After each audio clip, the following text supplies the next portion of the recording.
The narrative of Miss Sarah Douglas. She says, I was born in Alabama. I don't know when though. I did not find out when I was born because Old Miss never told me. Mama died when I was real small and Old Miss raised me. I had a hard time of my life. I slept on the floor just like a cat. Anywhere I lay, I slept. In the winter, I slept on rags. If I got sick, Old Miss would give me plenty of medicine because she wanted me to stay well in order to work.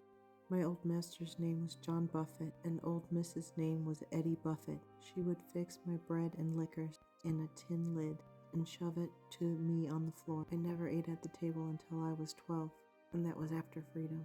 To whip me, she would put my head between the fence rails, and she'd taken the cowhide and whipped me until I couldn't sit down for a week. Sometimes she tied my hands around a tree and tie our necks to the tree with our faces to the tree. They would get behind us with the cowhide whip with a piece of lead tied to the end. Lord have mercy. Child, I shouted when I wasn't happy. All I could say, oh pray, mistress, pray.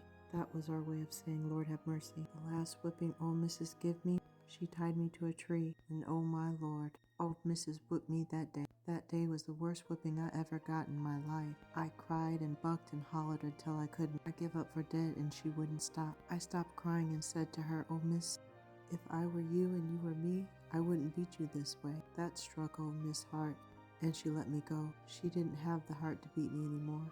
I did every kind of work when I was a little slave. Split rails, sprouted, ditched, plowed, chopped, and picked and planted. I remember young master going to war. I remember hearing the first shot, but I did not see it. I saw the smoke though. I never went to school a day in my life. White folks said we did not need to learn.